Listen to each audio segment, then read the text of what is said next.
Hi, and welcome to Boom, It's on the Blockchain. And today we have a special guest. It is Larry Sharpe. How are you, Larry? I am doing great. Boom. I am on the blockchain. I love it. It's all good. It's our 53rd show now, believe it or not, Larry. So Nice. we've had 52 people not as important as you, but now we're That's starting to correct. up the ante. Well, I always hear that 53 is when it starts to get good. So now we're Yeah, set. yeah. We Now we're had set. Adam Kokesh on the second one, but we never got many people when listening to that one. Yeah, well, I'm better looking is the issue. That's the issue. I'm Exactly. He better might looking. argue with that as well. But yeah, I'm a good friend of Adam's as well. So just to kick things off, Larry, if you can just give a bit of background about yourself and what you're currently doing. Now, the interesting thing, I hope the interesting piece is I'm running for governor of New York yet again, trying to make actual changes in the state and across the country.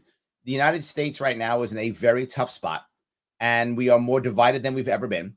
And the way that in any situation, Alastair, in any situation, whether you're business partners, spouses, family members, two people who don't want to talk, who are fighting, who don't want to talk, what do you do? How do you get around that, right? You and your business partner, you and your spouse, you and your cousin, brother, sister, mom.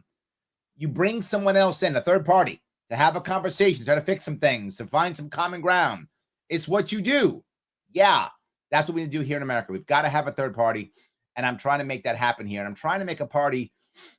I'm going to make the Libertarian Party. Why? Because the Libertarian Party says that you can be as liberal or as conservative as you want to be. Just don't force your views on others. And that's what we're trying to achieve. It's the only way to be a bridge builder, a way to have conversations and to create actual policies. If you see right now in New York State and across the entire country, everyone's campaign isn't, let me show you how I'll fix things. Everyone's campaign is, I will save you from the other evil person. So if you're on the left, I'll save you from the evil Trump. If you're on the right, I will save you from the evil Biden. But either way, I will save you from the evil person. So vote for me and I'll save you. So a victory now is not my life becoming better, but a victory now is I hurt the other. It's not good. And I'm trying to make some changes in my state specifically because my state is the battleground state when it comes to government overreach. Whatever happens in New York is what's going to happen all over the place. So let's stop it in New York. This is the front line. We stop it here. We stop it everywhere. Yeah, that's interesting. So I think for people, I was involved in the Libertarian Party working with Adam Kokesh developing the Americoin policy when he was running for 2020 for president. You were running for the Libertarian Party at that point as well. But just give a little bit of, background to the difficulties the Libertarian Party faces. And it's not just Libertarian Party, it's any third party in America to try and get on the ballot and trying to get their message out there. Well, if you could imagine, say, two large companies like Pepsi and Coca-Cola, and they get to decide what sodas get to be in the grocery store. That's basically where we are right now, right? If Pepsi and Coke get to decide what soda goes in the grocery store, you know what? Your local soda is not going in the grocery store, right? They're going to only put their own in the grocery store. That's what's happening right now across the country. The ability to just get on the ballot, and for those who don't understand what that means, to have your name listed when you go to vote, just to have it listed, is so insanely difficult that third parties tend to not be able to do it. When it came to the 2020 presidential election, where every party was trying to get on the ballot in all 50 states, it was so difficult. There was only one party outside the top two that was able to get on the ballot in all 50 states, and it was the Libertarian Party, and we barely made it. Every other party that tried couldn't do all 50. Greens couldn't do it. Socialists couldn't do it. Constitution couldn't do it. Veterans Party couldn't do it, right? The American Solidarity Party couldn't do it. None of them. There are other parties in America. Most of you never heard of them because they can't be on the ballot. They're not there, so you can't see them. So you might go, but Larry, why does it matter? How can I make change if you can't vote for me? And what is the harm? And this is the biggest issue. What's the harm in me being on a ballot as a third party? There's none. If you don't want to vote for me, you just don't vote for me, right? Just because I'm there doesn't mean you have to vote for me. Literally, I know in 2018 I ran, and millions of New Yorkers chose to not vote for me. So I know it can happen. I watched it happen personally in 2018. So there's no harm in it, but they still stop us. They literally sue us. this year in New York State, to show you how difficult it was in the past in 2018 that it was, you had to get 15,000 signatures across New York State in several weeks during the summer. While that was challenging, it wasn't impossible, right? 15,000 signatures in a state of 18 million people is not crazy. And it was during the summer, so you can go to fairs and such and meet people. So it was possible. It was challenging, but it was possible. Some individual crazy person could not do it, but if you had some people and some money, you could do it. I thought it was fair. Most people did, and most parties that were real parties were able to get on the ballot. And then, if once you got 15,000 signatures to get on the ballot, if you were able to get 50,000 votes in a governor's race, it had to be governor's race. That was the rule in New York State. Then you were able to become what they call party status. It means you were automatically on the ballot for local elections or whatever, and you could begin to build your party out. That, while that was challenging, was at least fair, doable. It could be done. So they decided this year, you know what? No, I'm sorry, year after. I apologize. So I do that in 2018. I get the 100,000, I get the signatures and 100,000 votes, only 50,000. I got 100,000. And now we have party access. A year later, they go, oh, yeah, no, you don't have it anymore. What? They changed the rules. And they said it was fine. We, of course, sued them and said, no, you can't just change the rules. I'm supposed to get it for 4 years. And their response was, I'm not joking. Well, no, there's no, we didn't say it was for 4 years. So how long did I get it for? For a month?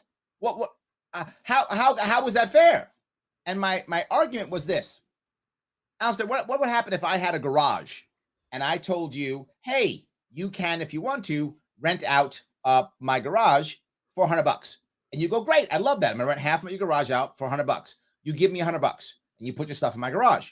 I don't tell you it's per month. I just go $100. You assume it's $100, so you give me $100 every month. I let you use half my garage. Awesome, but I never said it was a month. Now your friend comes to you and says, hey, I see you're renting out half of Larry's garage. You think I can do it too? You go, yeah, just ask him. She says, how much? You go, $100. She goes, great. She comes to me. How much? I say $100. She gives me $100. She puts her stuff in. Then 2 weeks later, I go, oh, by the way, it's not $100. Now it's $300, and it's $300 every 2 weeks. So give me $300 right now, or I'm going to put your stuff out in the street. No one thinks that's okay. Now, the argument I could say is, look, I never said it's per month. Everybody knows it's per month. It is an implied contract that I may change the rules on my rental if I want to, but I got to give you the rest of the month. I can't kick you out in the middle of the month when I took your $100. I took your money. I got to give you the month. After that, we can make different rules. But when it comes to this, they changed their minds. What New York State did was say, oh, 2 years after you got it, we're now going to go from 15,000 signatures to 45,000 signatures. 45,000 signatures. And they moved the time to where in New York State, there's still snowstorms. Now you might go, Larry, is 45,000 signatures that much? In a state of 18 million, the number isn't the issue. It's the time. To get 45,000 signatures in 6 weeks, when you take away time of setting up and preparing everything, it's about 2,000 signatures per day.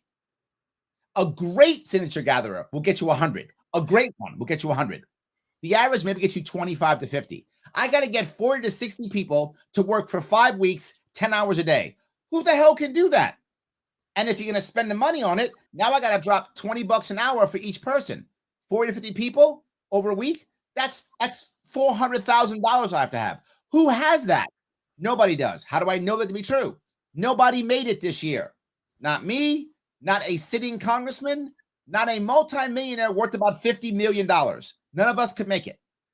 None of us. They've made it impossible. So now no one getting the ballot. Well, now they're arguing, of course, well, Larry changed the law. How can I change the law when you won't let me on the ballot so people can vote for me so I can gain power in the assembly so I can change the law? The executive branch and legislative branch have shut me down. So I go to the judiciary branch and they tell me no. Well, I have no option now. So now I'm screwed. It's a very tough spot to be in. And that's what happened to us this year. But I'm still suing and I'm still running a write-in campaign anyway. I don't know, because I'm stupid maybe, or stubborn, or both. Either way, I don't know. Yeah. So you think there's a good comment in from John Barron there just now saying, I drive a cab in the upstate New York, and it's sad but invigorating that I'm seeing so many write-in candidates from local to governor now that it's almost impossible for anyone that's not part of the duopoly. Yes, that's the point. Right now, we're all desperately doing write-ins, making everything work harder, making everything tougher, when all you have to do is just let us on the ballot. I mean, at its core, right? At its core, I say one important thing for any judge, which makes my New York State judges, it's embarrassing for New York State judges that they did this. They should be ashamed of themselves. And I hope some of them are watching. If you're watching, you should be ashamed of yourself. I can't say it in court because you'll lock me up for contempt. But outside of court, I can say how embarrassing you are. You embarrass me. That's how bad you are, judges. The fact that we know already, and to be clear, this is documented data. I poll at about 6% across the state.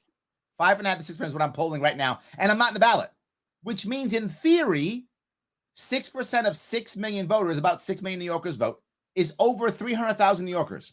So 300,000 New Yorkers have said they want to vote for me. Now, that's talk. Maybe they don't. But I ran in 2018. 100,000 physically did vote for me. So somewhere between 100,000 and 300,000 New Yorkers want to vote for me. And again, data, this is demonstrable. Every 2 years, at least 250,000 New Yorkers vote for candidates, not the two major parties. So this 250,000 number is not an unrealistic number. It's a documented number. So you are literally taking away the rights of 250,000 New Yorkers, 250,000 New Yorkers, when you don't put us on the ballot. And if you put us on the ballot, who are you hurting? No one. Take us off the ballot, you hurt 250,000 New Yorkers. Why am we not in the ballot? Because power. Because the two-party system decides what it wants to decide, and we have no rights. Yeah, exactly. It's the thing with a two-party system is the duopoly, as John said. The problem is it's like one away from a dictatorship. Correct. And people think, well, that's, we're not like Russia. But if you look at what Russia's doing in Ukraine yesterday, when they were getting their vote, they were essentially sending around the military. Yes. I watched the video of it. The guys are with machine guns behind. Do you want to vote for us? It's like, what's the choice? You know what I mean? Well, no, but you brought up in New York State, it actually is a one-party system. Right?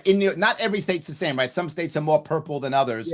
But New York State is a deep blue state. And literally, people may not know this, a Republican has not won any statewide office in 20 years. Nothing. Not governor, not senator, not attorney general, nothing in 20 years. And the state's getting blue or not redder. The Republicans cannot win. The recent poll just came out. The Republicans behind by 17 points. They're done. They're not going to win. It's impossible. The state will go gold before it will go red. But sadly, Republicans keep lying and saying this is the year so they can grift and steal money, while Democrats run a one-party democracy. In New York State, we are a single-party democracy, which means we're not a democracy. That's kind of how that works. You can't have a democracy with one party. Yeah. So and especially if people are watching here from over in Europe and things like that, where a place like Germany, they make the news, but there's like maybe 8 or 9 parties you can choose from. Yep. And then Absolutely. because they Which use also creates coalitions systems, and they do coalitions, and it still works quite well. Even in Scotland, we've got the Scottish government. It's still controlled by England, the way the system works. But ultimately, if you think the Scottish government, they've got a first past the post system for basically 2/3 of, say, the MPs, or 2/3 of the Congress. But then there's a third made from proportional representation. So that means every party has got somebody in government. Now, if you're the Green Party and you've only got 3 seats, or you've got 10 seats or 8 seats, but suddenly now people might not be agreeing that the green agenda is now becoming important because they're wanting to shut down oil rigs when Russia's pumping everyone's gas, whatever you go to that. But it doesn't change the fact that they're now involved in pushing their policies in. Correct. And then the Scottish National Party has to go along with some of the green ideas. Whether you like it or not, it's good, because it means that there's a percentage of the Green Party in Scotland has a voice in the country, and a percentage of the Green Party in the UK has a small voice in the country. Correct. Whereby in America, the Green Party is nowhere. The Green Party is a small and libertarian party. They've got no seats. There's a lot of people, especially a place like California, who would vote Green because that's the way they actually think. Yes. And they believe they're green. you can argue that the Democrat Party are green, but really, are they green? It's just No, no, no. it's just they're not, because that's not their main policies. It's just we'll give you a couple of breadcrumbs. We'll talk about this. We don't really want to go green because otherwise they'd give us all backup battery storage and we take us all off the grid. No, the So reality of it is that both the Democrats and Republicans are corporatist parties. That's what they are. They're corporatist parties. They care about the corporations. All they care about. Both of them do. They pretend like they don't, but they absolutely do. And look, I don't agree with the Greens either. Clearly, I don't, or else I'd be a Green Party member. But they have a right to be part of the conversation, exactly. right? They have a right, just like I have a right to be part of the conversation. And how can we know if America wants to go green if we don't hear the Green Party? Now, I believe that my views are correct. I think the Libertarian Party is the right party and has the right views. That's what I believe clearly. So I am happy for me to be in the arena of ideas because I think I'll win. And I think Greens probably believe they'll win. They won't, but that's fine. They believe they'll win, and they should be able to get in that arena too, like everybody else. And if we all get in the arena of ideas, then it's fair, and I think I'll win. Yeah, especially when you start thinking in local government terms, because that's where parties and people can get in. It's not about, everyone says, well, I don't want 4 green and 11 libertarians in Congress, things like that. But it doesn't work like that. It's exactly what you're saying is, you can get people on the ballots, local government, they'll be pushing an issue that's relevant to your own community, and you agree with that issue. So there's a nuclear power plant north of here in between San Diego and LA. And if you research it, it's full. It's basically, there's nuclear waste leaking out this place. Anyone who lives next to this place, your life expectancy is about 10 years less than anyone else. So you can still get a good deal there. And there's nowhere for the nuclear waste to go. So people are wanting to close down this nuclear power plant. And I believe in nuclear energy. It's just the way they're creating nuclear power plants now compared to the way they built them back in the 60s is two different things. 100%. So it's not like we shouldn't go for nuclear energy. It's just that some of the old plants, we should switch this stuff down. But again, would you if bring you're up the another Green piece person though here? why would the Green Party not come? And that's the sort of area where if a local constituent ran there for Green, they could get on the local council and they could really start to push this agenda for that. And that's where people don't realize, I think, in America compared to places like the UK, whereby, you're not going to see the Green Party running the country, but you're going to see local Green councillors, and they're going to deal with local issues that mean something for them. And you might not vote Green every time, but this issue might be so important to you that for this election, I want to vote for this councillor, and I'm happy they're going to represent me on a local level. And they might only have a small voice in the local council, but at least it's a voice. But Well, there's two parts I think you brought up here that are important. And the first one is some issues are going to be tight, right, in voting. And in those tight issues, the smaller parties will have some say, because imagine if, it's a 3 or 4 person gap in the vote. That's it. And there's 4 Green Party members or 4 Libertarians. All of a sudden, we're the swing vote, and we now will have say on anything that's tight, which is a good thing. But the second part, which I think is more important, what you said, if people are doing things locally, we can now see what works locally. And maybe in a local area like this, the Green guy's right. So maybe we should follow that idea, because they showed us that here locally, he was right. So let's do that now at a statewide level or a national level, because locally someone has showed us that they're correct. So I think even though I might go, I don't like this Green guy, but if he's right on this, I'll shut up and I'll say, you know what? He showed me that he's right on this one. Let's follow him this time. And then maybe they'll follow Libertarian next time or whatever. I think the local piece you brought up is critical for us to test out what works and what doesn't work, but something else. The specific arena that person's in this case, this older nuclear power plant. Well, if I'm looking for older power plants throughout the country, this may now be my example. How do I fix things? Well, this guy found an answer. Let's do that. I think all of that. Yes, and yes to everything you said. Yeah, and I think it's for, people come to vote as well. It's, as you say, you're not voting because of Biden's policies. You're voting because, you hate Trump. Right. And it's vice versa. It's like, you're basically voting now because you hate the other guy, not because of what your guy does. So it Yeah. takes away from what a vote should be about policy. It's called politics. It should be about policy. And the thing is, that's what I liked about the Libertarian Party is the fact that, if you go to any of the meetings or you go to any of the online ones, there's a lot of disagreements going on because a lot of people have their own agendas and their own thought processes, and you don't agree with that guy. But the one thing you agree on is that guy's got an opinion, and the opinion and policy can change. Whereby, if you just stick to the two-party system, it's like ideology. You're just stuck to their ideology. And really, is it really their ideology, or is it just because you hate the other guy more because you're getting pushed their agenda? Because they don't talk about what's good about their party. That's very, it's like what Democrats pushing what a great job Biden's doing right now. Nobody. They're all pushing Trump is evil. You got to get Biden because Trump is bad. Absolutely. Yes, 100%. I agree. Yes. We're voting against things and not for things. But I want to go to the libertarian piece if I could. Right? If you go to most libertarian groups or arguments or conversations, what you'll find is at the end of any argument between libertarians, it will end one of three ways. One, someone will go, yeah, I agree. That's rare, but that does happen sometimes. But there's the other two that are much more common. One is you're stupid or you're wrong. Or two, you're not a real libertarian. That's what they'll actually end with. What they won't end with, which is what Democrats and Republicans will always end with, which is there ought to be a law against people like you. That's how Republicans and Democrats end their conversations. There ought to be a law against people like you. You will not hear that out of libertarians. We'll just call you not libertarian enough or stupid. But we will not say that, or we'll call you a statist.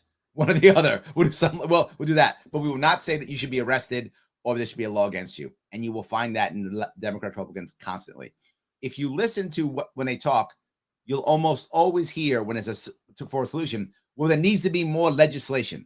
Legislation. If we had federal legislation, if we had more legislation, you hear that constantly out of Republicans, Democrats. You don't hear that out of libertarians. And that's a big difference. Yeah. So just to give a bit of insight is, we'll start looking at some of your key policies coming through your page there as well, Larry, and we'll leave a link to there as well. So, the first one we're speaking about is what's happened in New York over the last 10 years, and specifically in the last 3 years since COVID, that's changed that city to basically being the greatest city in the world to now having multiple problems. Yes. I would actually say the whole thing began actually about 15 years ago. It began after the 2008 crash, right? 2009, 2010 is when there was basically no recovery in the country except in about 20 cities, give or take. About 80% of all new jobs after the crash came out of 20 American cities, New York being one of them. So people began to flock to cities because there was no recovery anyplace else. And as they flocked to cities, the cities couldn't handle them, right? People ran to cities to make things happen. And not just that, if people were flocking desperately to cities, city landlords and city other people just took advantage of it. They just basically said, we're going to take advantage of these people. We're going to raise the prices. We're going to do all these terrible things. We're taking all the money and we're not going to fix anything. And that's what wound up happening. So now that begins to happen. As that happens, all of a sudden now you have guys like Cuomo involved. When Cuomo takes over New York State, he is openly anti-Republican. That wasn't a thing before, right? In our state, we weren't openly anti-Republican. We were, in fact, in 2000s we had a Republican governor, right? I mean, Pataki was kind of Republican, but we had a Republican senator too, Alphonse D'Amato. Once Cuomo comes into play, he is like, all Republicans are evil, they're bad. In 2014, I think he said, if you're a conservative, there's no room for you in this state. That's his words. He's like, get out. Once that began to happen, things began to change because then it became, this is my state and I'm the ruler. And everything from that point began to happen to where now we stopped passing laws. I'm exaggerating, but most of the things in New York State happen because of either executive order or some committee or commission is appointed by the governor to make things appropriate. If the legislature doesn't stop it, then it becomes law, and putting everything in budget items. Why? Because if you vote against the budget, then the governor says you hate children, you voted against children. And he started to punish people that way. And the entire state became to be ruled under one person, under one party. That is what began to happen after 2010 12, 14 in that regard. Now, once Cuomo goes away, before that, now COVID comes. When COVID comes, the first thing we did is start locking people down. What happened in New York State, and people just didn't understand this, and they just didn't get the power of this. When it came to New York State during the COVID lockdowns, every morning, the vast majority of New Yorkers got up and checked their phone or their computer or the TV to see if they could go to work that day, to see if the government would allow them to go make a living. And they didn't complain. In fact, what they did was at 7 o'clock, they clapped and said, yay, we love the essential workers. We clapped to the people. And then we worship the essential workers. But notice something. All of the essential workers were one or two types of people: immigrants or government workers. They were the essential workers.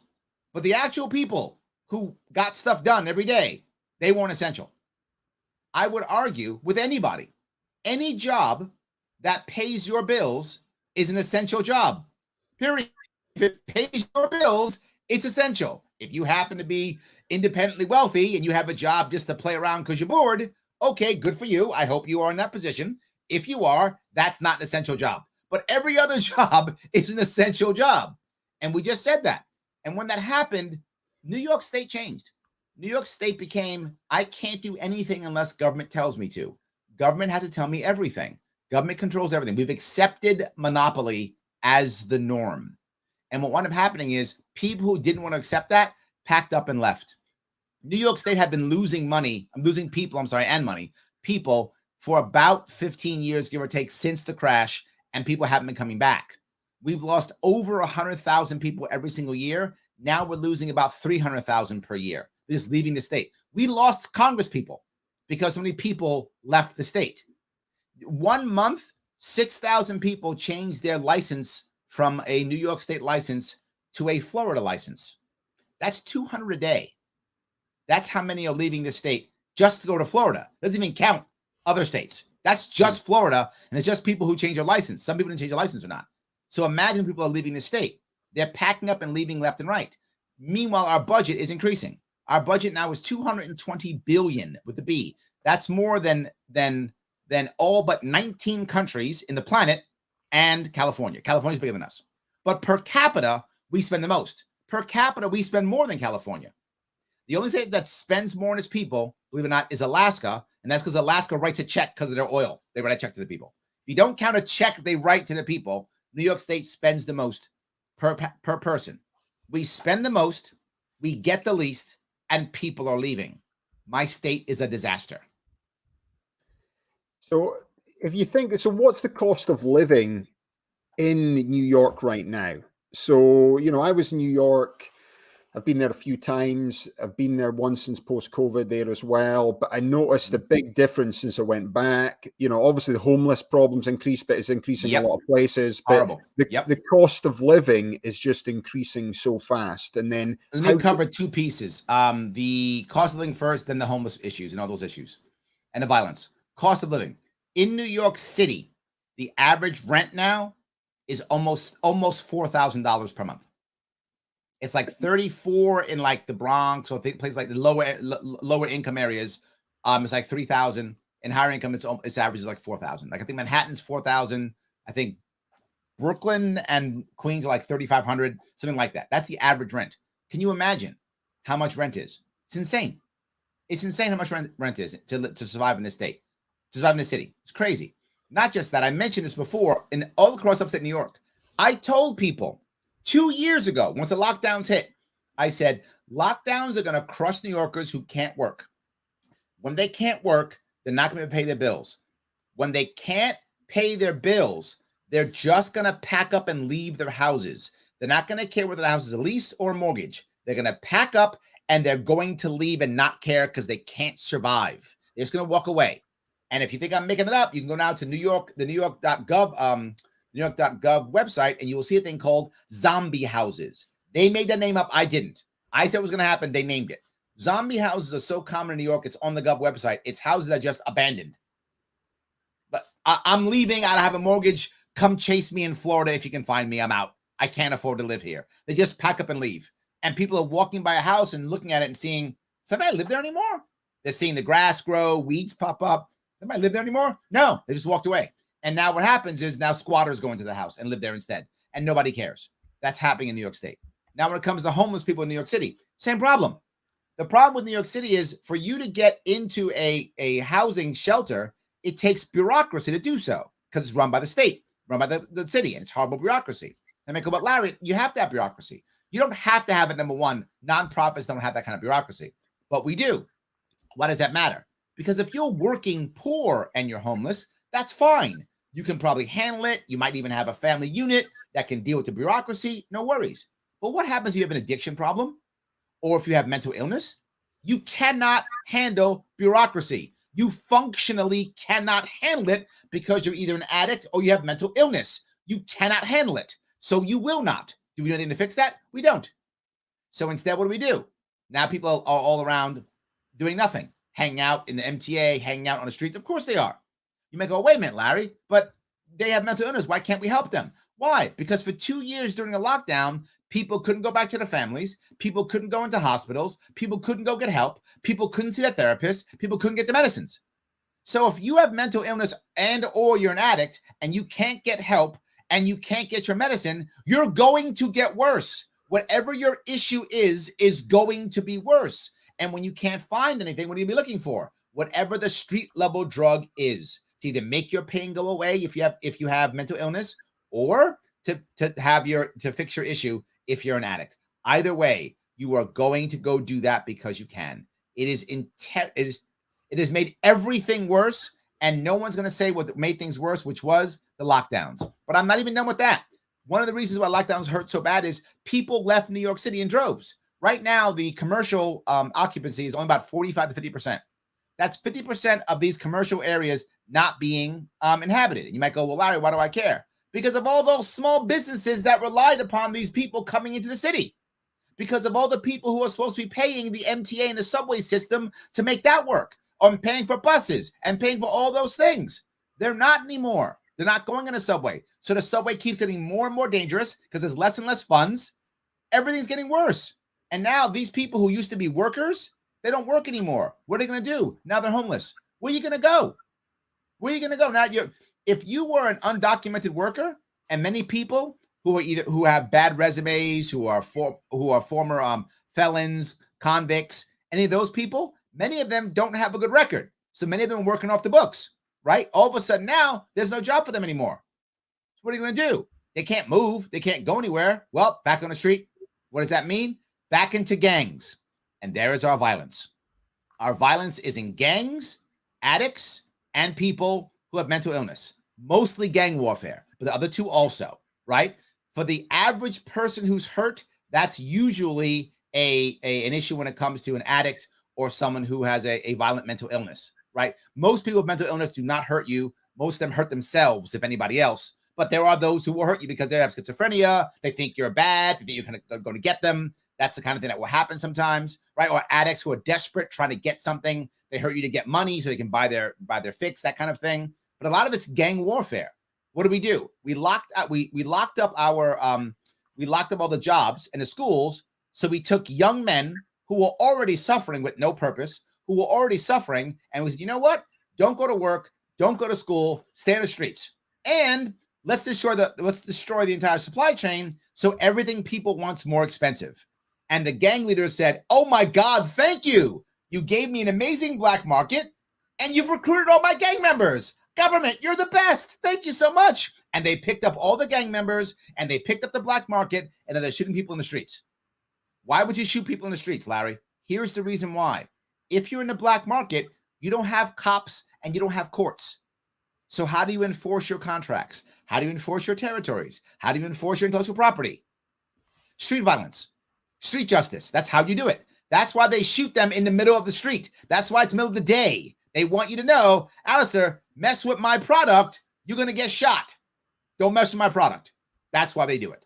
So all of this was exacerbated because of the lockdowns. It's all gotten worse because of the lockdowns, and no one will bring it up. Let's go, well, it's defund the police or support the cops or whatever the thing is. It's not the reality of it. It was the lockdowns that made everything worse.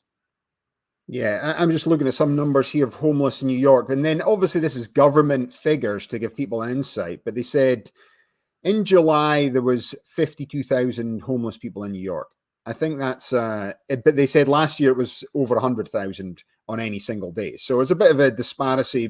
How was it 100,000 there? Has it improved by 50% in July as it runs up to the election? Potentially not. But even with their own 52,000, it's nearly 17,000 children.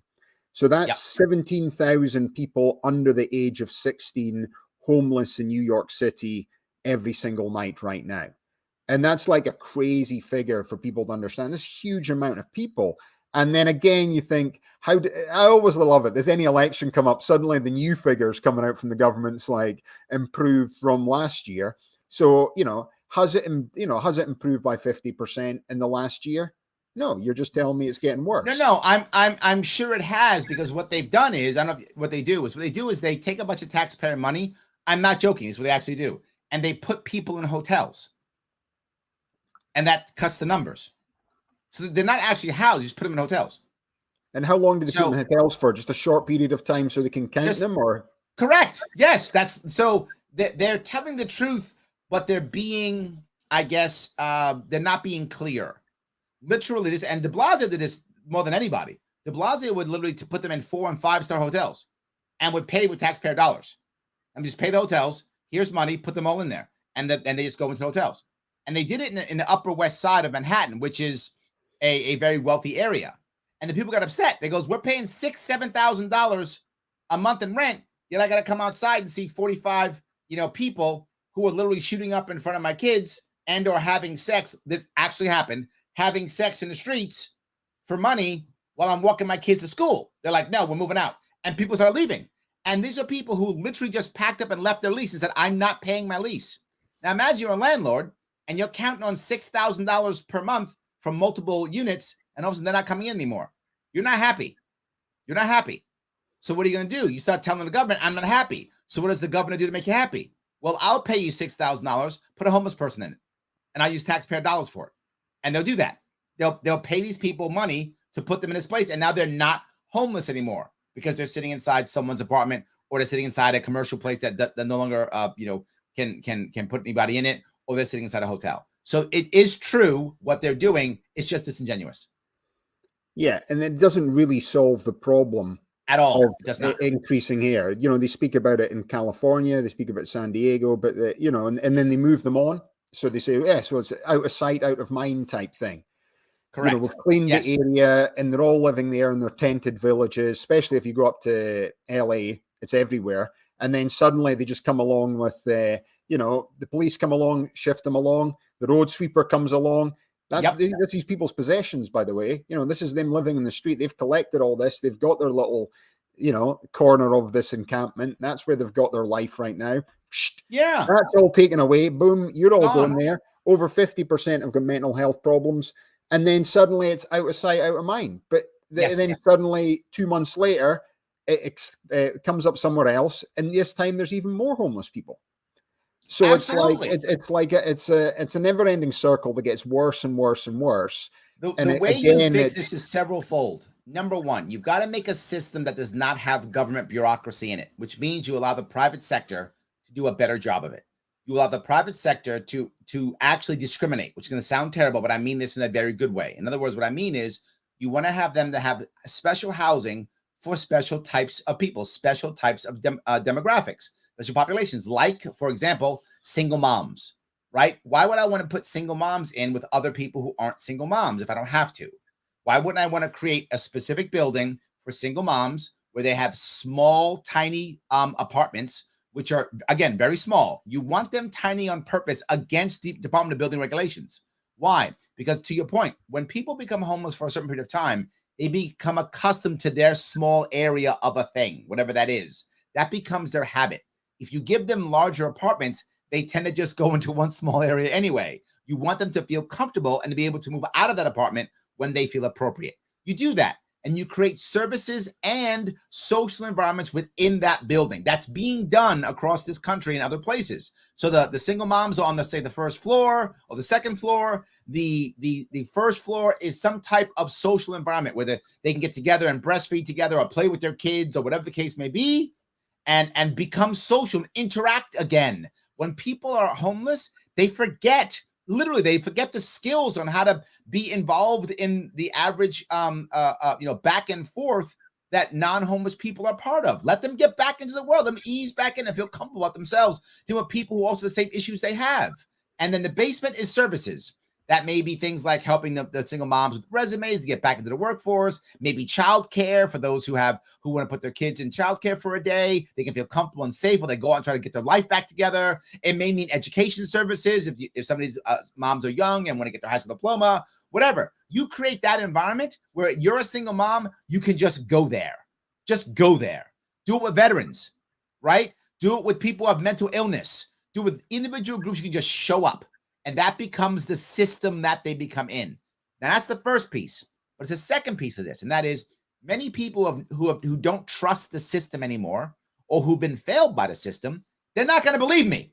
They're not going to go into my housing because they've already been in that game. They don't believe it. They don't trust it.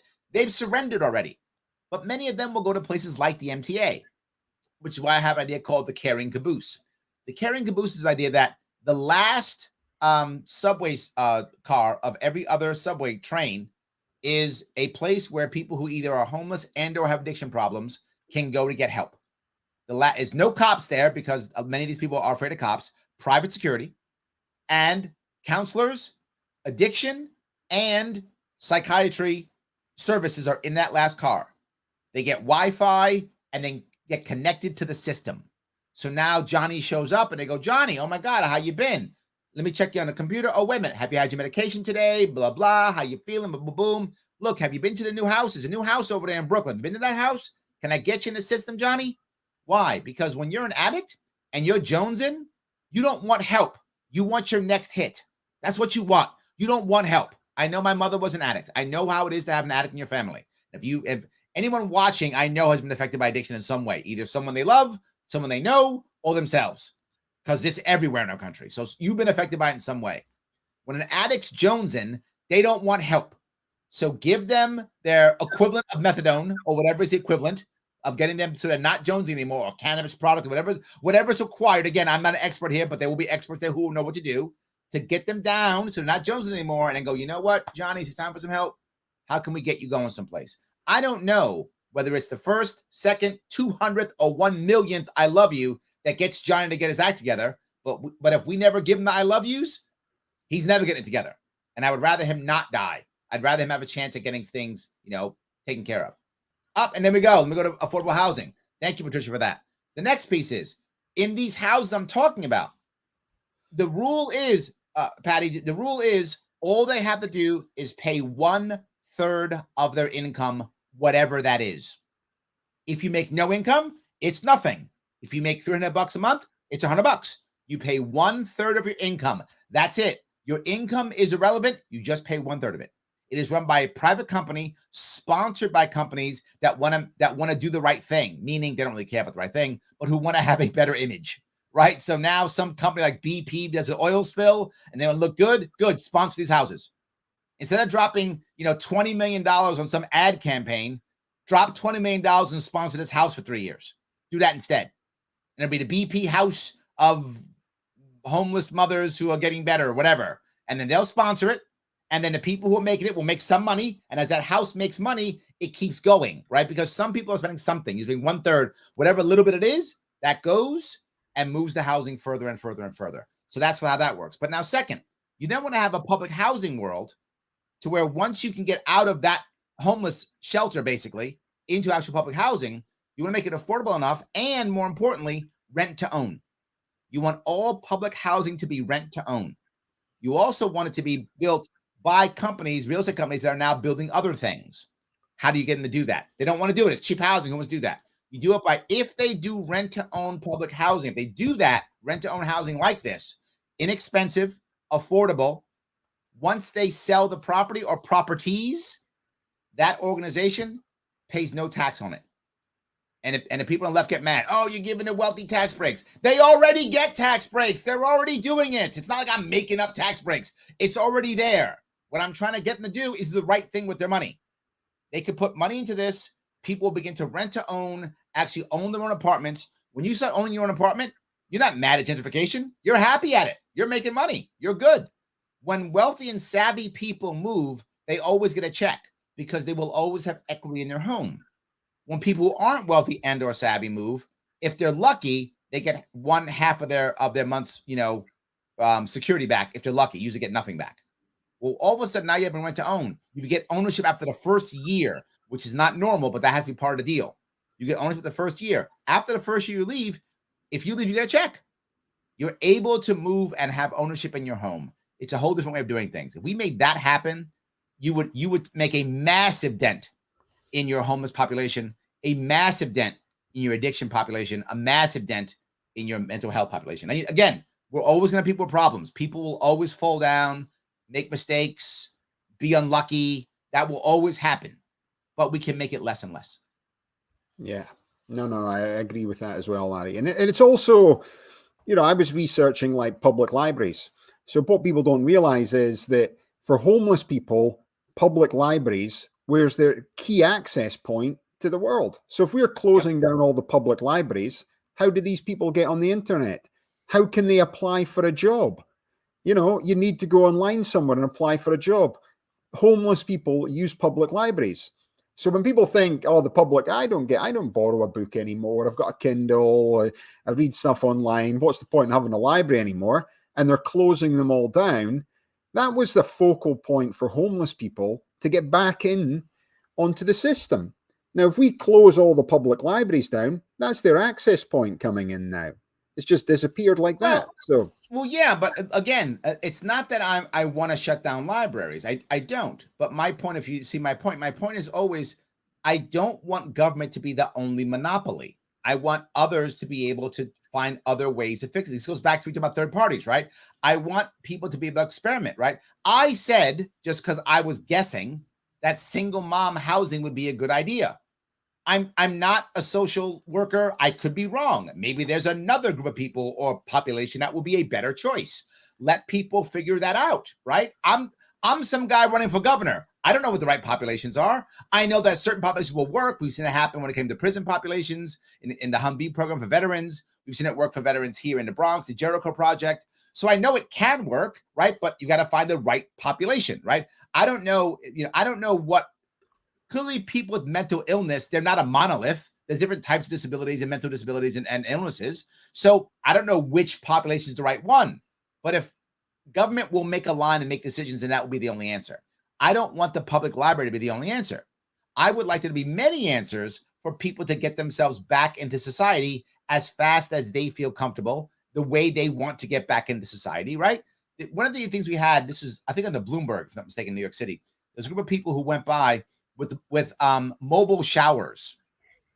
And the idea was to have mobile showers plus new clothes. To your point, right? If you decide, okay, this is the day, I'm going to try to get a job, my head's clean, I'm going to try to get my stuff together. How do you get a job when you haven't showered in 3 weeks? Or how do you head back to your family when you realize, hey, I got to get clean in case of addiction. I want help of my brother, my sister, my cousin, my aunt. They don't want to see you when you when you're wearing the same clothes from 4 weeks ago. So what did they do? Mobile showers with clothes. If you were on the street, you could go in, take a shower, put on some new clothes, get back out there. Feel like you're part of society again with some new clothes and a nice hot shower. City shut them down. City's like, well, no, water issues and parking issues, and shut them down. Why would we be stopping that? But again, if we have those houses I'm talking about, that's a place to go shower. If you have a carrying caboose on a train, have another one of those at bus stations, right? Now you have a bus station, which is now going to be a carrying caboose at a bus station. This is where people go when they're in trouble. They go to the MTA, bus stations, subways, where they go. Meet them where they are, give them some hope, and then plug them into a system that works. How am I going to, if you've had an addict in your life, you know this feeling I'm going to tell you right now. Sometimes the person you love just kind of disappears. Sometimes for weeks, sometimes for months, sadly, sometimes for years. They just disappear and you can't find them. Well, how am I going to get my loved one into a program or into the system when I physically can't find them for weeks or months on end? How do I do that? Well, if I've got a carrying caboose in the subway or I got the same situation at a bus station, they will check themselves in. That's where they'll go check in. Now I can just go there and say, hey, did my brother show up? Oh, who is his name? Oh, yeah, he was here last Thursday. Oh, my God, he was. Awesome. Okay, he's alive. Good. He's alive. Let him know that his brother's here. And next time he comes, give me a call. I'll come pick him up. This kind of thing could actually happen, but it doesn't. And I'm the only one talking about ways to actually fix things. And here's the crazy reason why. I actually talk to New Yorkers. The other candidates don't. They don't. They say, I cross the state. Yes, they go from fundraiser to fundraiser within each county. They don't go talk. I talk to people in diners. I talk to people at VFWs, at American Legions. I go to vape shops. I just talk to people. That's how I know this. I've been through this stuff. Sadly, people don't want to hear it. Yeah. But it's like people need to apply something new in order to fix the problem. It was like the tiny homes idea. You know, this guy developed this tiny home in California. Yep. If people have seen it, it's like they create these little small houses for homeless people. They all love this idea. They could have their own door. They could lock and keep their possessions in there. I had a small toilet. I had a small sink. It was somewhere where they could change. It had a little bed. It was very small, had like different types of ways of heating, etc. He started to put them up, and then the California government, and we don't like this, doesn't fit in with our regulation. Correct. So you're getting away from a system where a guy's invented something. He's prepared to build these things at no cost, and I think they were coming in at like $5,000 each, and he's raising funding to pay for these small, tiny homes. And then the California governor, no, we can't do that because it doesn't fit in with our regulation, but we'll just have them on the streets anyway, and we'll just getting worse, you know? Well, here's the issue to remember, and the real reason why this happens, the reason why so many things happen. Governors in general, New York State is notorious for this. They want to control who gets the jobs. So when someone decides to go do something on their own, the governor isn't deciding who gets the jobs. So the governor's corporate cronyism system doesn't work and it fails, which means they don't raise money, which means they can't keep political power. So I can't have you, Alastair, I can't have you go out and building things unless I hand you the check from the government and you are now indebted to me. You're just fixing things. That's a problem. You need to be indebted to me to fix things. So one, I can make sure you do as I say and you give me money. And two, I can take credit for everything that's done. Yeah. So it may seem like it's nuts, but always follow the money. That's what it's about. They're not trying to help the homeless. They're trying to make sure the power and money's in charge. Yeah. So, we could speak about this all day, but let me just move on. The last topic here is the New York coin, which we were going to speak about at the beginning, Larry. You got me started, man. I had to keep talking. You got me started. But that's good, though, because if people need to see that and understand that people are out there trying to make a difference and give a different type of viewpoint and look at different policies in a different way, and not just be the case of, well, because I hate Trump or I hate Biden, and if you're doing anything otherwise, it's like, and it's not like everyone has to agree everything you've said, Larry. It's just like you've got some ideas in terms of policy that people should start to adopt. And the bigger party should be in a position whereby, and this is how coalition governments work for people to understand, is the small parties in Europe and other places, they don't run the government. They've got one or two key policies that they force the bigger party to go along with. Correct. And they say, we'll vote along with you to get your other policies through, but here's our two key policies, and we want you to push that agenda with ours. And they fit, a lot of what you're saying fits with the Democrat Party. A lot of what you're saying fits with the Republican Party. Yep. Again, they could just actually say, right, okay, we want to do this one. Like, why would the Democrat Party be against the caring caboose? If they're out there representing the people. But in theory, they should both be happy, right? All my plans do two things. They still allow support for the working poor and the middle class, is what I focus on, those two, right? The working poor, middle class, they still help those two. And they do not increase taxes. So if I'm trying to help the working poor, middle class, the left should be happy. If I'm not increasing taxes, the right should be happy. So in both cases, I should be making both sides happy. But the problem, though, is they can't have control of it. That's the problem. They can't have control of it or control the money or jobs. That's why they're upset. Note, all my policies have been on my page for 5 years. They've never taken any of them because my policies don't allow government control, right? Government oversight always, because if you defraud people or angry, you still can sue them or go to jail if you commit a crime. There's still always government oversight in case, crimes are committed, of course, but they don't have control of it. And that's the issue. The New York coin piece, though, is something else I want to do. I want to create a separate company. I call it the NIST, the New York State Social Trust, similar to what Singapore does, similar to what Norway does, similar to those types of organizations, to where they create a separate organization that can fund things within New York State. How do we do this? You create a separate company, separate CEO, separate everything, with a specific charter that comes from New York State. The controller obviously oversees it, clearly there's still government oversight, but it's run separately, and its goal is to make money so it can pay for things in New York State. That's the goal of it. How do you make that happen? I want to make it to where it begins with about $80 billion in New York State debt. I know some people are mad when I even say that, but it's got to start somewhere.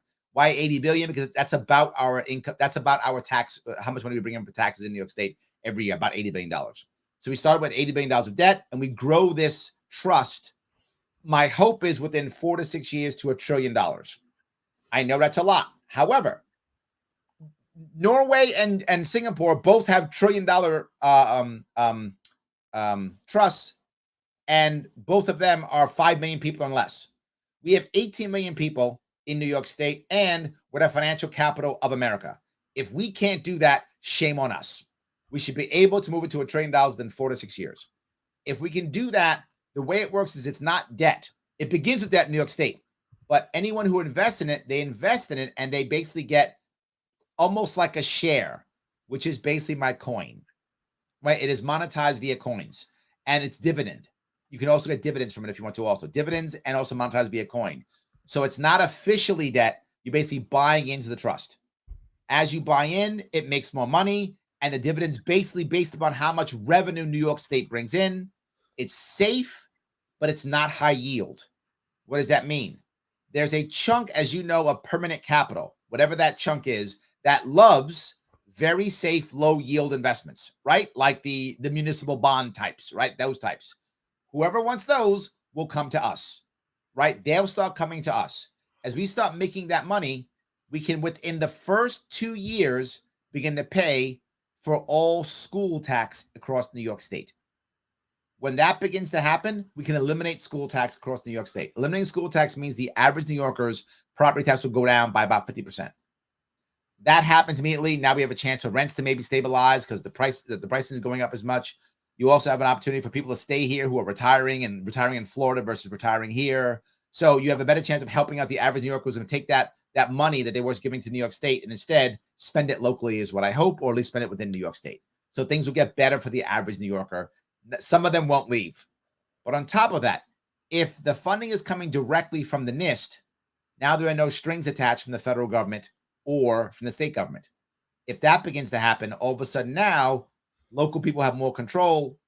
We can get rid of some administrators, get teachers raises, put more money into the students. Everything gets better. But here's more important. The coin itself can be used if they want to. Again, in New York, if you want to, you can have, it is legal to have a state currency. That can happen. You cannot have a currency that crosses states, sponsored by a state, because then that would be competing with the dollar, and that would be obviously a problem. That's counterfeiting. But no, if it's internally, there are states that have internal currencies. I think Utah has it. I think South Dakota, has it too. A couple of states have their own internal currency, and it's legal if it's internal. We can use this coin if we want to buy and sell things within New York State, creating another way of creating internal markets locally. So it can help tremendously in every way, shape, and form. All good. Happy to deal with that issue. Yeah. And I think for people thinking of like the Norwegian, is it the Norwegian Sovereign Fund? I think that's what they call it. So the Sovereign Wealth Fund. So therefore, they've got a separate fund. Now, obviously, it's a small population. They've sold a lot of oil. Correct. So this is allowed Norway to have the best standard of living in the world. Based upon oil. Saudi Arabia did it based upon oil, but Singapore did it based upon finance. So we would probably follow the Singapore model, or in theory, the Luxembourg model. In theory, Luxembourg also is similar. It's basically a bank surrounded by a city. So we might follow that model. So we'd follow the financial model, not the oil model, unless, to your earlier point, we're able, and it's another piece that we want to do. We want to build 3 nuclear power plants in the North Country of New York State. The advantage of this is there's no NIMBY issue. People there want power plants in there for the jobs. No one's going to fight them. And most of it's government land anyways. We can lease the land out, build 3 nuclear power plants, Gen 4 nuclear power plants, the safe nuclear power plants that we have now, the new Gen 4 ones. And one of those power plants could also sell nuclear energy and then also fund the fund, right? The trust. So we could, in a way, copy the Norwegian model, but realistically, to build nuclear power plants in New York State, best case is 4 years. And that's assuming everything goes perfectly well. In reality, probably more like 6 years to get it built. Yeah. And, you know, I speak about this Americoin concept that we were working with Kokesh and John McAfee, etc. And he originally was looking to replace the Federal Reserve with a cryptocurrency that would take away a lot of government money. You know, for people that were watching that understand is, you know, why did people like Bitcoin from the Libertarian Party is because you can buy a good from A to B. And when you pay for this service, whether it's this country or going abroad, you automatically miss out the government taxes, the sales taxes, the bank fees, the transaction fees, the international transaction fees. And rather than taking 7 days to transport your money across the world, and then there's multiple people taking a bite of your cash all the way through, that happens instantaneously and nobody gets something, just you and the end user. But when we started to get involved in it, my background in tokenization was, you know, we're tokenizing energy assets and providing fractional ownership of the asset. So the original constitution is that, you know, the land belongs to the people, not the government or the king. And that was King George of England at the time. Now we've got King Charles back in charge. So I wonder if he'll want to take it all back. But God save the king. God save the king. Exactly. He wants all the land back, everybody, you know. But if you think of like, you know, and you think about America, you know, we talk about the debt of the country and the national debt. But if you think of the government land in this country is currently own 54% of the land. So the asset value of that 54% based on you know, and this is like the likes of Wikipedia, is Wikipedia, according to them, is about $270 trillion. So the government actually owns $270 trillion worth of assets. Because on this land, there's all this gold, there's all this oil, there's all this timber, there's all these natural resources, there's all the land that we can make all the renewable energy, that all we need, if we could just give Elon Musk, Elon, I'll tell you what, we'll give you a 300-year lease on all this land, as long as you give everyone free electricity, you know, he'd be great, he would do it. But they're not going to let him do that. So you're thinking it's a huge amount of money. And then the way the concept that we were trying to develop was that all the people through Social Security would have an ownership of this Americoin. So we would have fractional ownership of this Americoin. And as it produces money, so as the tokenized asset distributions is different from UBI, because UBI's universal basic income, and it's an allowance from the government. So if we all got UBI of $1,000 and we pump all this money in, I think inflation is showing people right now that if we all got $1,000 UBI, I guarantee within 3 months that's worth $900. And you can see yourself when you're going into the stores right now. If it's a tokenized asset distributions is as this massive token that we all own fractionally, not just the very few guys who are in with the government that own the land, basically. As it makes money, we all get distributions. And we get the distributions in the form of, you know, it can convert it into cryptocurrency, US dollars, and you can do this. And as it makes money, and then people say, well, will it make money? You're not telling me that 54% of the land that owns all the natural resources won't make money and all the people get it by Social Security. And that was the bit we liked with Kokesh about it. And we argued back and forward because he goes, this sounds a bit like UBI. I says, it's not UBI because it's like, if it doesn't make money, we don't get any distributions. But I guarantee 54% of the land, if we all own a fractional interest, so the richest guy, Bill Gates, he would own the same as the guy who's homeless on the street. And then the whole concept of taking this forward is that all these homeless people would now own an asset, a tiny fractional piece of this asset, a tiny fractional piece of the park, tiny fractional piece of all this land, tiny fractional piece of this gold. But as it makes distributions, now, will it make any difference to Bill Gates? No, he's a multi-billionaire. It doesn't make any difference. Will it make difference to this homeless person or this person that's poor or all these people that never owned an asset before? And then the thing is, I spoke to Ledger. Well, but there are some concerns here, right? The one thing is, if you do it this way, right, if you do it this way, you probably don't want to allow, and it's going to sound horrible for me to say it, but I'm just being very forward with you, someone to sell their asset away. Oh, they can't sell the asset. Yes, You right? can only get the distributions. So the there we asset go. can't be sold. Perfect. So you want to just make a distribution, because what will then happen is, now if I know that there's a distribution for homeless guy or gal A on the street, why wouldn't I make a tiny house for that person? I'll make a tiny house because I know I can get 1/3 of their income. They're going to have income. Yeah. Whatever that number is, I get 1/3 of it, right? With my plan of 1/3 of your income, as Patty asked, right? On your thing, yeah. So I would know I'm getting 1/3 of the income because he's got some income, whatever that is. If it's a lot one month, a little the next month, I'm going to get something. It gives me an incentive to support him. Not just that, I also want to stay in my house. So I might actually want to give him some good services so that he wants to stay here, so that he can tell others friends to come here, so that I can build more of these houses, more friends want to come. So with what you're talking about, that actually would encourage my system. Yeah, I think so. And I think it just, to me, because I'm a special needs father. So my oldest son, Malachi, he's autistic. So obviously, I can tell people who are on the spectrum, because I've been to so many different types of therapy, and I've been involved in doing this over the years. And I was chairman of Autism Speaks Walk in San Diego for a year with my wife. But, I met 3,000 families, and they're, the thing about when you go into something like autism or mental health, it affects everybody, whether they're rich, whether they're poor, whether they're doing that as well. But what you're seeing is it's just an affliction that can happen to any people, and you want the services to help these people coming in there. And when I look at people in parks, and I look at that as well, it's just a perception that people still look at and just think, it's drugs, it's drink.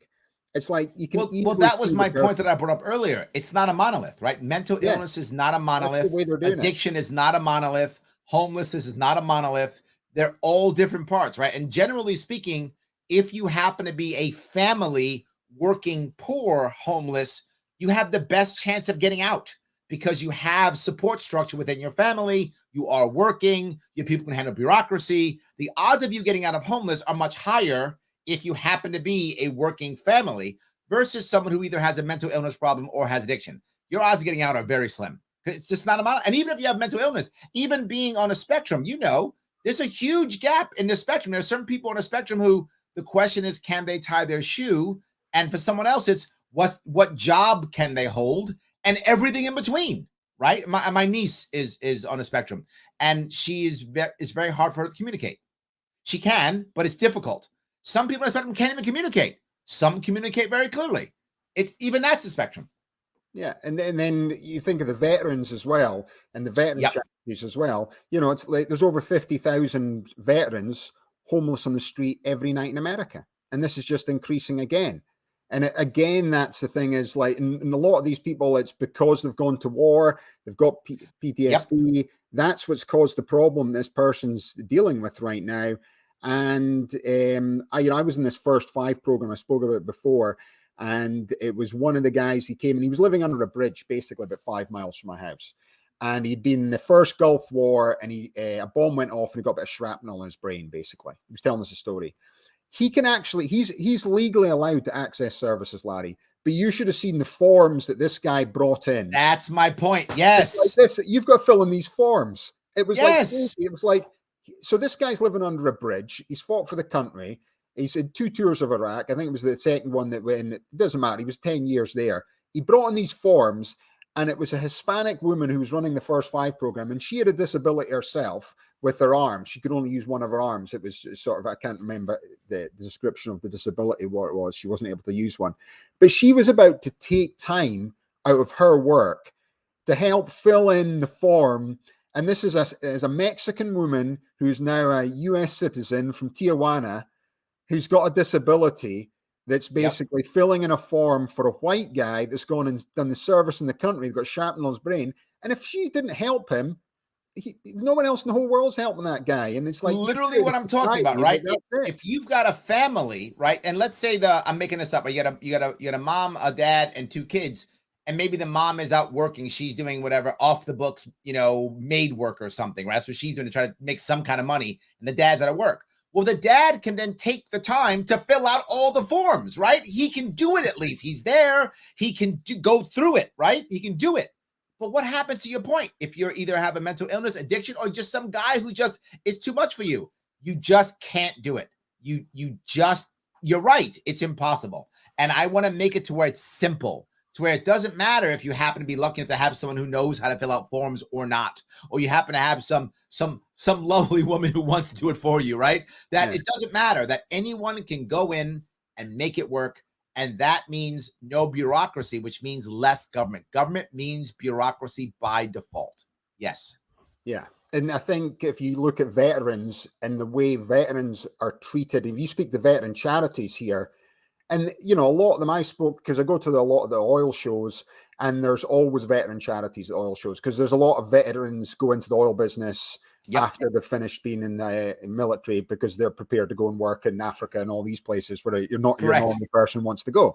So, so they push to get there, but there's always a veteran charity. And they just said to me, it would be so easy if we had a way for veterans just access service to say, I was a veteran, here's my card, I get access services. Not, I was a veteran, oh, by the way, well, you're no longer a veteran, here's the white pages of forms to fill in, and it's like, they're telling me that. And it's like, that's people from the charities. And you're just thinking, and I tell Americans this, and Americans go, oh, there can't be 50,000 veterans on the homeless in the street. We thank you for your service. But 1 in 8 males on the street right now in America is a veteran, homeless person. That's the percentage. So if you're in New York right now and you walk past 8 homeless guys, 1 of them did service for your country. That's that's the statistics that people need to realize. It's just like, and if you can't fix the veteran one, I help, but I'm a vet myself. I was in Marine Corps, so I mean, I'm a vet myself. I know I deal with veterans all the time, and I say the same thing. It's very difficult. It's hard. It's hard for them because several things. One, they don't want to ask for help. That's the hardest thing. They don't want to ask for help. So you've got to get them to be able and feel comfortable asking for help. I used to do some training in a couple places where I would try to get veterans to be better at interviewing for a job or resume building, those types of things, right? I do some transition services. I do it for free because I love my veterans. I charge banks a lot of money so that I can do the vets for free. So one of the things they have trouble is I try to get them to tell a success story that they could tell some HR rep when they're on an interview, right? So come up with a success story that you've done so they can kind of see what kind of person you are. And it's like pulling teeth. They don't want to say their successes because they feel like I'm just doing my job. And what I remember, I tell a story often because it's burned into my skull. Guy was in the Navy, and forever he just won't. He's like, I don't know, I didn't do anything. I didn't do anything in the Navy, nothing. And it's probably 20 minutes of me talking to the people, trying to pull it out of him. And he finally goes, well, I saved the guy's life once. And I'm like, that's an amazing success story. What are you talking about? So we walk down the story, and here's the part that makes it even crazier. You know what he wanted to do? He wanted to be a security guard. He wanted to be a security guard. If you're hiring a security guard, wouldn't you want to hear a story about a guy who saved somebody's life? Like literally, that's exactly what you want to hear if you're the hiring manager for a security firm. Literally, that's the story you want to hear. And he didn't want to tell it because he was like, I'm just doing my job though. Like, I was doing my job. So that's a big problem with veterans. They don't want to ask for help. They don't want to be, they want to help. They don't want to be helped. If that makes any sense. They want to be the hero. They don't want a hero to help them. And it's very challenging for them to be able to do that. It is very hard. I agree completely, which is why I like the idea of specialized housing, specialized programs. People, I'm a vet. They will listen to me. The amount of times I'm going to tell you, it's going to sound funny. I've ordered vets to do stuff, and I have no power over them whatsoever. None. They have no reason to listen to me. I'll say, no. You will do this and this and this. You understand me? And I'll say this. Do you understand the lawful order I've given you? And they'll go, yes, Sergeant. And they'll just do it. Why? It's not because I have some power over them. I don't. I have none. But they don't want to feel weak. They don't want to feel like they need help. And me ordering them gives them an excuse to go do it. I wouldn't have come here, but, Larry Sharpe told me to, so I'm showing up. But now they get help, right? And they get the help that they need. And I think when you have other people who are veterans who get that helps. And again, I know for veterans, but, if you've been in any issue, right? Again, I'll go back to single moms. if you're a single mom and you've gotten out of your tough spot, you know what single mom in that tough spot's thinking, feeling, because you've been there, right? So you get it. I want people who've been there, who know what's going on, to help those who are there now. And to Patty's point now, right? If you can be helped first, now you can be the helper, right?